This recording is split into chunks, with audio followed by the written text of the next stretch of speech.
The season for Vidalia onions has just recently started, and so today I wanted to show you one of my favorite ways to utilize this vegetable and to create a really memorable side dish that'll be perfect for any meal. The dish we're going to be making today is a version of a potato gratin, except that in this version, onions play a more significant role than the potatoes themselves do. The potatoes are really there to kind of help bind everything together.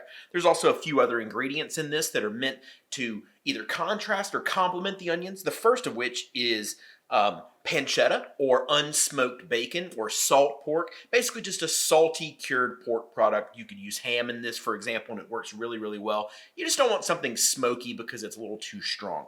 Obviously, we have our Vidalia onions here. These are two medium-sized onions, give or take. I have some Yukon Gold potatoes. This is 1 pound of potatoes, by the way, so their size is somewhat irrelevant, and I'll show you why in a moment. I have some nutmeg, some white pepper, some butter, some heavy cream, some very sharp white cheddar, and a little bit of salt. So, without further ado, let's start our prep for this, and then I'll walk you through exactly how we make this dish. So our first step for preparing this gratin today is actually going to be to render down our pancetta. I have 4 ounces of pancetta here, which honestly I think might be a little bit on the overkill side, but it'll be easier just to go ahead and render this off in case we need it, and then we sort of add it in the quantity that we feel is appropriate later on. So let's go ahead and put this on the stove over medium heat and let it slowly render. This is one where we actually do want the pieces to be pretty crispy and mostly cooked through. So I find that it works better if we do this over medium to medium low heat and take a little extra time rather than trying to do it really quickly over high heat.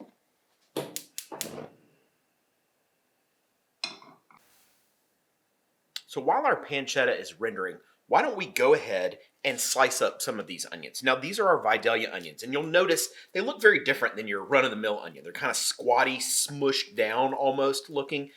That's just the way that they are. That's the variety of onion that they are. These are super, super sweet. If you've never had a Vidalia onion, they're so ridiculously sweet that it's almost hard to wrap your head around. The sulfur content is incredibly low in these, meaning that this is an onion that you could eat raw without any problem, and you definitely won't get like the ultra onion breath. Now, where that's important for our recipe is that because they are very, very sweet and very delicate, we use probably about twice as much as we would if this was a normal Spanish onion. So 2 onions, I'm going to go ahead and peel them, split them in half, and then we'll get them sliced up.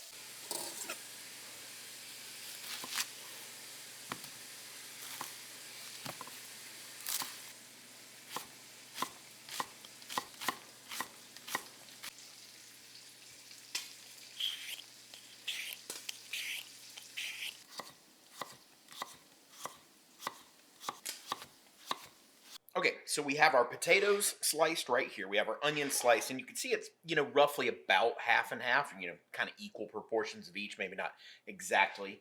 We also have our pancetta right here, nice and brown. Here you guys can see really beautiful brown pieces here, and loads and loads and loads of pancetta fat left behind. So the first thing I want to do here, actually before I do that, let me tell you what else I have. So I have this baking pan, like a loaf pan. I find that this amount works really well for that. And this is basically, by the way, for dinner, it's about a 4-portion setup here. I mean, it could be 2 really big portions, but for my wife and I, this will make enough for us to each have 2 portions apiece so we can each have seconds. So in my pan, the first thing I'm going to do here is take a little bit of my butter. Now I just brought a stick out. In reality, I need about a tablespoon of it here. And I'm just going to drop it in my pan with my pancetta and let this melt down. The reason for it is I'm going to coat my pan in a mix of butter and then also this rendered pancetta fat. Now, the reason the pancetta is in it is to help counterbalance how sweet the onions are. I talked about this already. They're ridiculously sweet. And so I find that the meatiness, saltiness, porkiness, whatever you want to say, of this pancetta fat is really, really nice with it. So once our butter melts nicely, let's just take a little spoon here and just kind of spoon some of this fat in. And don't go crazy with this, by the way, because you can very much turn your gratin into a greasy mess, which you don't want. So what I do is just kind of tilt the pan around and then back over my actual pan over here so that I don't spill anything. And just kind of coat it with the fat. And then I can use a paper towel to kind of give it a little wipe here to make sure that every inch of this pan is coated nicely, but that it's not super greasy. So this is what the pan looks like when it's all said and done. Let me move it back over here in front of the camera. So it's nice and shiny, but it's not just dripping with fat. So, all right, so we have our pan right here. I'm gonna start with potatoes. I just find it easier to start with the potatoes. And you notice that when I slice them, I kind of kept them in their like little rows right here. That was on purpose. It just makes my life a lot easier. And so what I do is I put one of these rows in and I kind of smush it down. Let me see if you guys can see that a little bit better. It's hard to show it on the camera here, but like dominoes almost, you know? So kind of smush it down all the way across. And if you have a couple too many, in this case, that was a little bit more than you could fit in a row, just take them away. We'll still use them, obviously. So there we go. That looks like a better one-run row. You want some overlap. You just don't want like an infinite amount of it because you do want these potatoes to cook. They'll take a while if you don't. And then go back. Again, I had some slightly different sized potatoes, and that's what I was telling you earlier, is that actually works out really well because I can take the slightly smaller potato and run it over here on the other side and fan that out as well. Okay, perfect. So this is what this first thing kind of looks like. Just a layer of potato in the pan, shingled, slightly overlapping. Just give it a push. You want it to be as even as possible, so don't make one side really fat, the other side really skinny. So try to even it out a little bit. Now, you can 100% like mix up your seasoning in your cream base, all that kind of stuff. And if I was doing a lot of these in the restaurant, I very much would do that. I don't find it's necessary when you're doing just one of these at home. So what I'll do is I'll start with my layer of potatoes, and then I'll go back with a layer of onions here, right on top of the potatoes, almost completely burying the potatoes in reality. You know, you can kind of barely see the potatoes underneath it now. And then I will start to season. So my seasonings that I have are nutmeg, and I'm sprinkling that over. And it looks like I'm being very aggressive with this seasoning. And to a degree I am, but potatoes make everything really bland, to be honest with you. So they'll chew up a lot of this seasoning. And then I'm going to take my heavy cream. And how much I use is really just kind of drizzle it over it here. I'm going to end up using, my guess is, you know, half of this container, so about a full cup. I kind of put it in there, just kind of bang it down, give it a little shake. Let's not forget our salt too. I almost did. A nice pinch of salt. Again, you have to be pretty aggressive with the seasoning here. Unfortunately, you don't really get a do-over. So that. Now, before I start my next layer, I like to add a little bit of cheese. I don't want this to be like cheesy potato au gratin kind of, you know, American style. I want it to have some cheese to add to a little bit of that savoriness, but I want the onion flavor to be the predominant flavor. So I just use a little bit here, and honestly, I see it more as glue than anything else. It kind of holds the layers together and helps that layer with the onion on the top stick to that next layer of potato. So I just grate a little bit in there. It's not too much.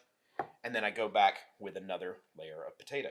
Now, I'm going to alternate. So last time my skinny ones were on this side, my fat ones are on this side. I'm going to alternate it this time. So I'll go back now, and I will take my potatoes and go on the fat side of it.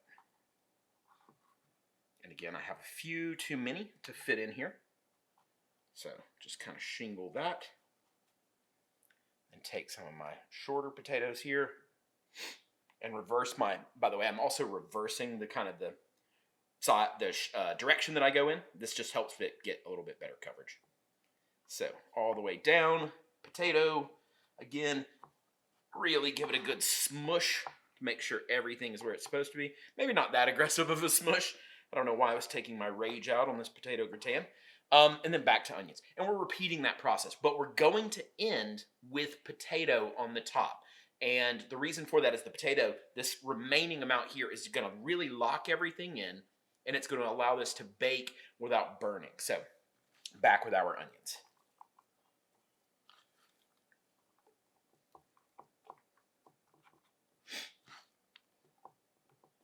And I have a few more onions that I'm going to need right here, but that's fine. I can easily set those aside and use them for something else. It's no big deal. So seasoning again. White pepper, I didn't call that out last time. That's what we're using here. Black pepper would be perfectly fine for this. Traditionally, it's white pepper for dishes like this, but I don't have an issue with black pepper. Nutmeg, I love the nutmeg in this. It is optional, but to me, I think you're missing out if you don't use it. Salt. And heavy cream.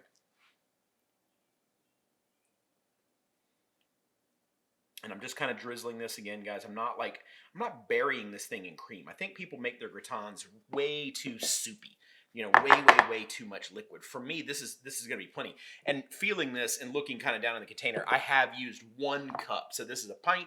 I've used half of that container here. So a little bit of cheese, potato, and then I'm going to wrap this in foil and pop it in my oven. My oven, by the way, is set to 350 degrees. And this is going to take about 45 minutes for it to cook through.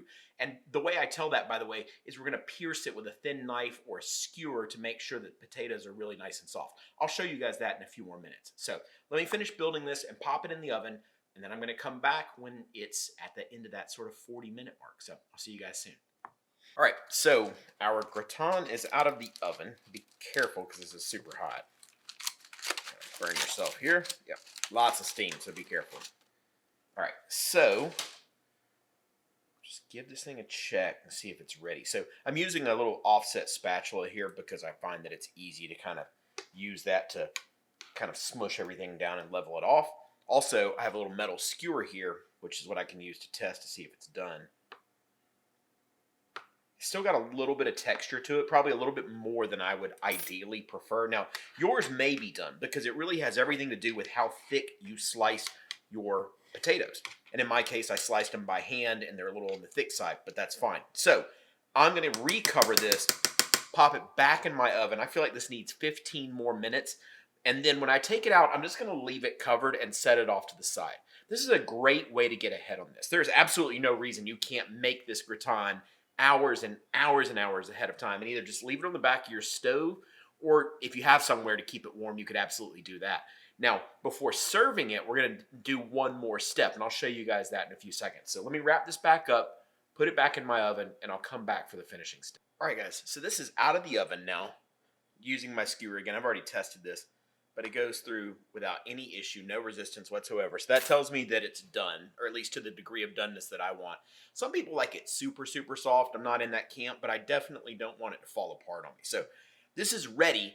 It's piping hot at the moment. So in reality, it's actually better if it sits for a little while. But let me show you what I do to finish this. So I don't want you to think we ignored this pancetta here.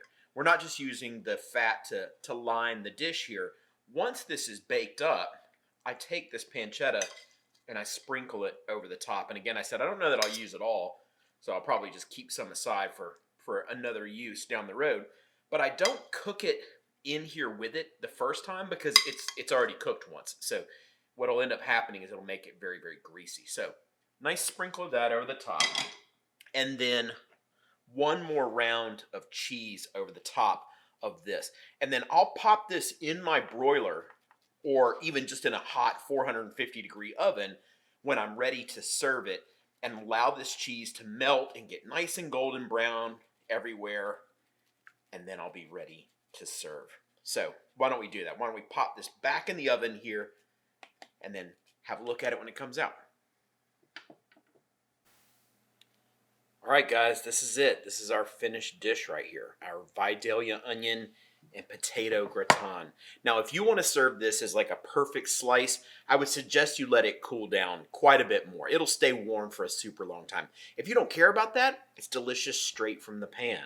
And honestly, the leftovers for this, they reheat super well. So don't hesitate to make a bigger version of this, especially if you have more folks to feed, and it freezes incredibly well also. So I hope you guys enjoyed yourself. I hope this is a dish that you try and that you love. And I hope you'll come back and see me again sometime soon and we'll make something else. Until then, y'all take care.